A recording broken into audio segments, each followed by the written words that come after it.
1506년 9월 2일이었습니다. 모두가 잠들었을 이 조용한 밤, 한양 한복판에서 조선 전체가 들썩이는 사건이 벌어집니다. 대규모 군사들이 누군가의 집 앞에 모여들어 진을 치고 포위하는 사태가 일어난 겁니다. 오.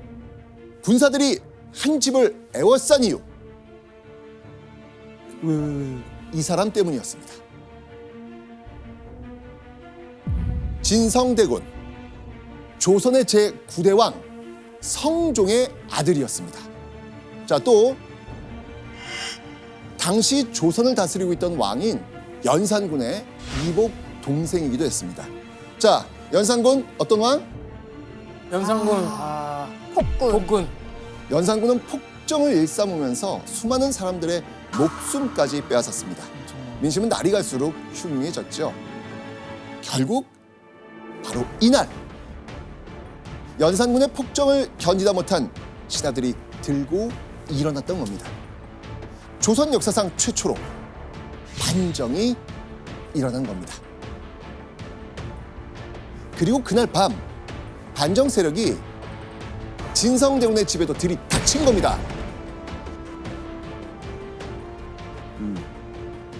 자, 이때 진성대군은 반정 세력이 들이닥친 거란 사실을 알았을까요? 모르지 않았을까요? 전혀 몰랐습니다. 밖에 어떤 상황이 벌어지고 있는지 아무것도 모르던 진성대군은요, 지레짐작으로 이런 생각에 휩싸였습니다. 혹시 군사들이 나를 죽이러 온 게 아닐까? 연산군이 시켜서 그렇죠. 나를 죽게 하려고 하는 게 아닌가? 그렇죠. 분명 군사들이 찾아올 거란 그 어떤 조짐도 없었으니 이 진성대군은 머릿속으로 별의별 생각을 하지 않았을까라는 생각이 듭니다.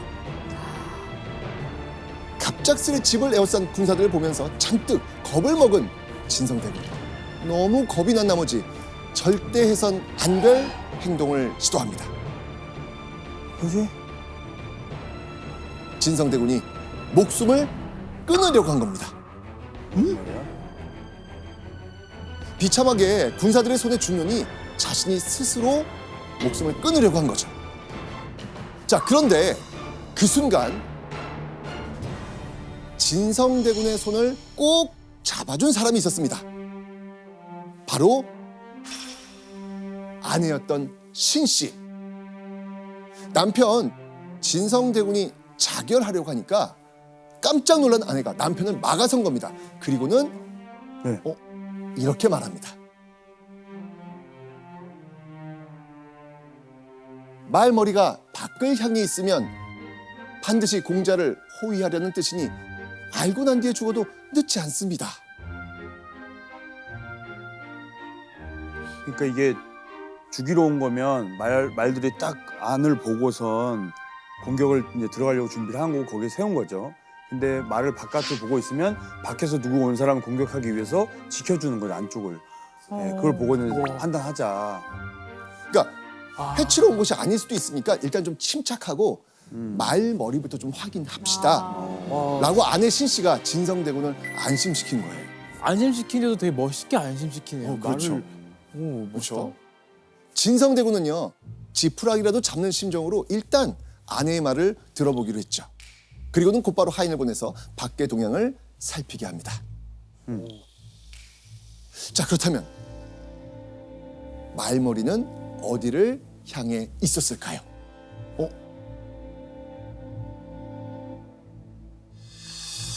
다행히도 밖을 향해 있었습니다.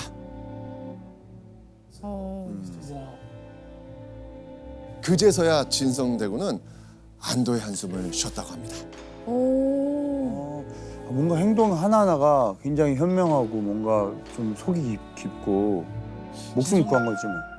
네, 물론 실록이 아닌 연려실 기술에 기록된 이야기지만 조선 사람들이 신씨, 아내 신씨를 얼마나 지혜로운 여인이라고 생각했는지 알 수 있는 일화가 되겠습니다. 남편 진성대군이 살아남은 건요, 아내 신씨의 현명함 덕분이었던 겁니다.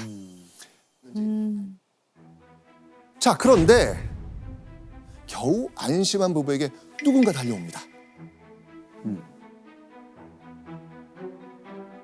지금 주상은 방탕한 생활로 국고를 축내고 폭정을 일삼고 있습니다.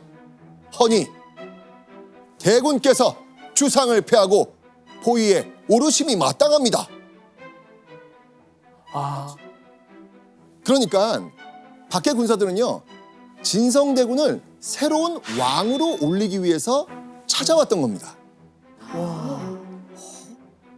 자, 우리는요, 이 사건을 이렇게 부르죠.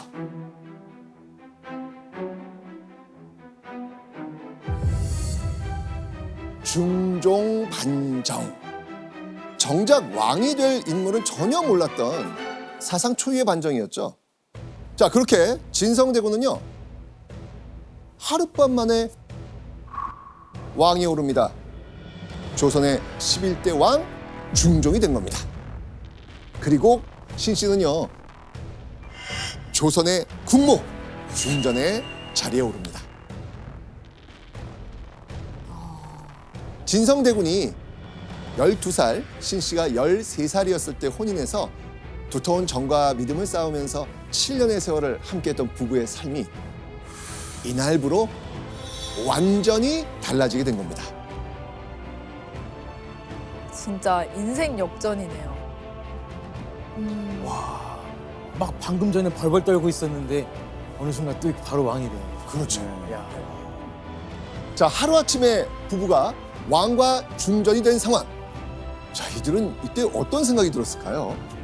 갑자기 이제 왕이 됐을 때 많이 의지할 것 같아서 어떻게 해야 돼? 이렇게 하면 돼? 저렇게 하면 돼? 계속 의지하지 않았을까.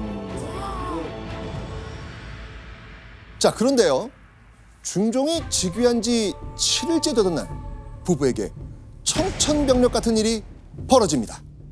7일? 바로 얼마 안 중종과 반정 세력이 강압적으로 중전의 폐위를 요구했다는 겁니다. 근데 일주일 후인데? 네. 와, 이거는 얼마 안 됐거든요. 대체 왜 반정 세력은 중전이 된 신씨를 갑자기 폐위하려 한 걸까요? 좀 그 집안이 뭐 문제가 있는 집안인가 할 수도 있어요. 신분? 신분 아니면 자체가. 뭐 역모를 일으킨 네. 집안이라든지. 네. 신분. 바로 신씨의 아버지 때문이었습니다.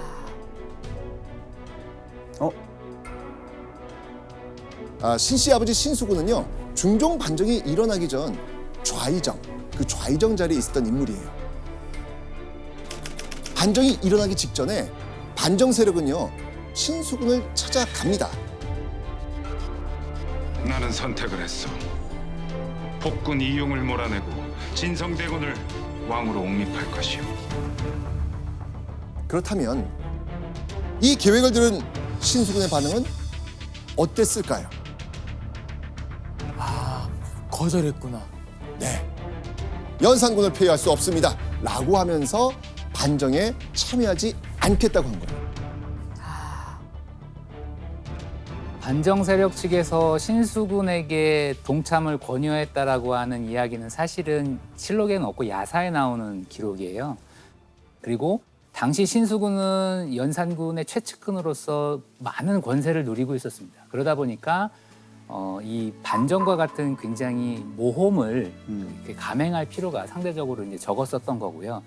또 연산군의 장남이자 이제 세자가 장차 커서 연산군을 대신을 하면 연산군의 어떤 그런 국정이 이제 마무리될 수 있으니까 또 그런 요인도 신수군이 반정에 참여하지 않았던 이유가 된 것 같습니다.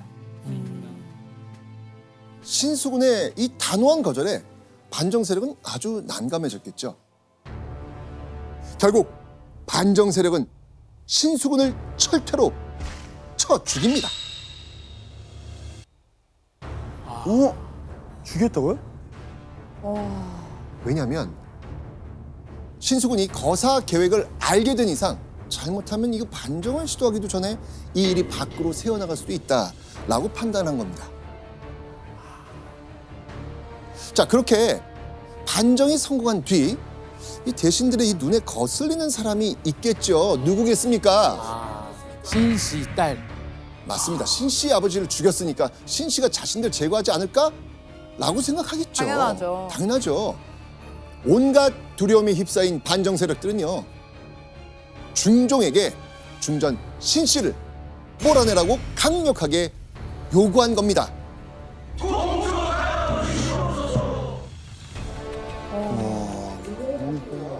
그렇다면 7년간 함께한 아내를 하루아침에 내치라는 요구. 중종은 고심 끝에 이렇게 말합니다. 아뢰는 바가 심히 마땅하지만 조강지처인데 어찌하랴.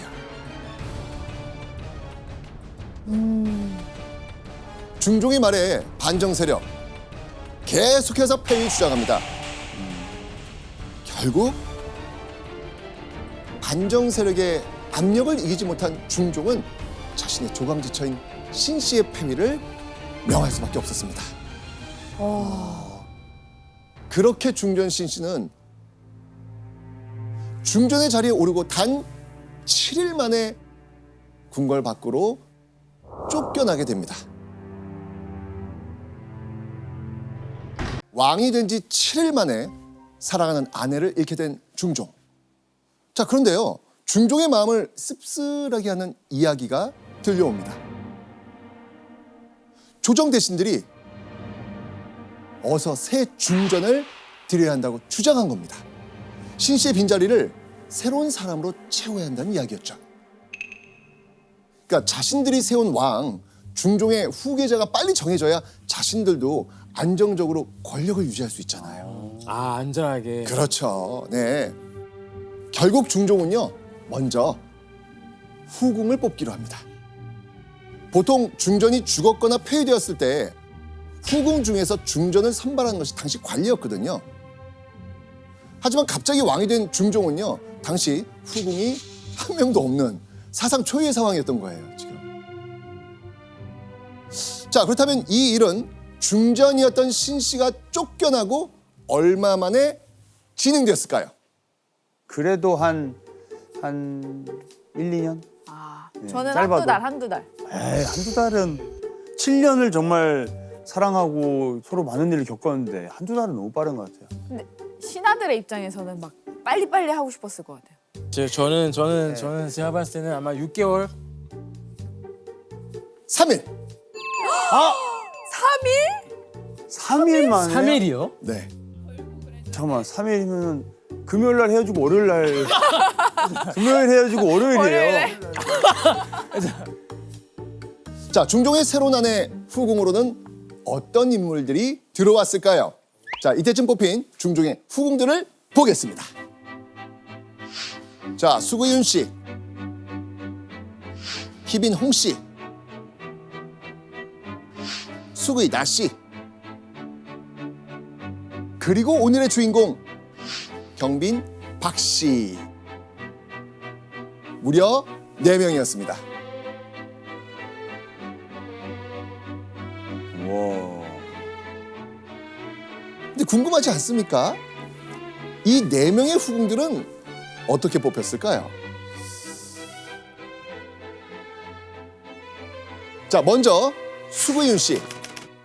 중종 반정에 참여한 3등 공신 윤여필의 딸이었습니다. 그리고 반정의 핵심 인물이었던 1등 공신 박원종의 외조카이기도 했습니다. 역시 역시나. 본인들의 딸을. 자, 두 번째 희빈홍 씨. 중종 반정 모의 초기 때부터 참여한 주도급 인사로 1등 공신이 된 홍경주의 딸이었습니다. 세 번째 수기나 씨. 수기나 씨는 공신의 딸은 아닙니다. 하지만 당시 지방관을 맡고 있던 인물 나숙담의 딸이었습니다. 자, 그렇다면 마지막 오늘의 주인공 경빈박 씨는 어땠을까요? 경빈박 씨는요, 이들 세 사람과는 조금 달랐습니다. 경빈박 씨의 아버지는요, 공신이라든지 높은 관직이 있는 사람이 아니었습니다. 그냥 상주 지역의 평범한 양반집 여식이었습니다. 그렇게 각기 다른 집안의 네 후궁들은요 모두 비슷한 시기에 궁에 입궐하게 됩니다. 자, 그런데요, 4명의 인물 중에서 중종이 특히 눈여겨본 여인이 있었습니다. 네. 추측해 볼 수 있는 기록이 있거든요. 연산군 을충년에 채홍의 일 때문에 비로소 그 집에 아름다운 처녀가 있다는 것이 알려졌다. 채홍이란 뭘까요? 채홍사. 그렇죠. 요즘 그 예원 씨가 그 한국사 언니로 불리더라고요. 네. 한국사 언니 간단히 설명 좀 해주시죠. 그 채홍사가 아름다운 여자를 뽑는 관리를 뜻합니다. 선발하는 관리. 맞아요. 우리가 예전에 배웠었는데 이제 미모 여성을 발탁을 해서 연산군에게 바치는 역할을 했던 게 채홍사.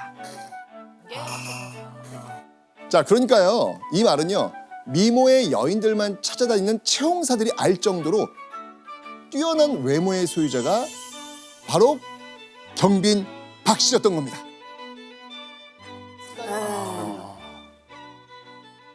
자, 그런데 중종이 경빈에게 빠져든 이유, 외모뿐이었을까요? 다른 사람은 이렇게 뭔가 집안이 또 있다 보니까 뭔가 뭐 정치적으로 이렇게 좀 뭔가 집안끼리 결혼인데 여기는 진짜 마음으로서 다 뭔가 대하지 않았을까. 네. 중종은 즉위한 지 열흘도 안 된 상황에서 기세등등한 공신들의 기에 지금 눌려 있잖아요. 그러니까 공신들을 배우로 둔 후궁보다는 좀 더 마음을 터놓을 수 있었던 사람, 누구? 경빈박 그렇죠. 씨. 박 씨. 바로 경빈 박 씨였던 겁니다. 자, 그렇게 4명의 후궁이 들어오고요. 11개월가량 후인 1507년 8월 4일. 마침내 고대하던 그날이 찾아옵니다. 바로 중종의 새로운 중전 책봉식이 열립니다. 오. 과연 이 4명의 후궁 중에서 중전의 자리를 차지한 인물은 누굴까요? 뭐 경빈박 씨죠. 경빈박 씨 무조건. 너무 쉬운 승자는 경빈. 바로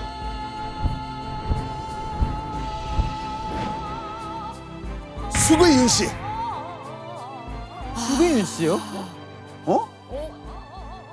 수기윤 씨는 박원종의 외조카이고 당시에 4명이나 되는 왕비를 배출한 파평윤 씨 가문 출신이었죠.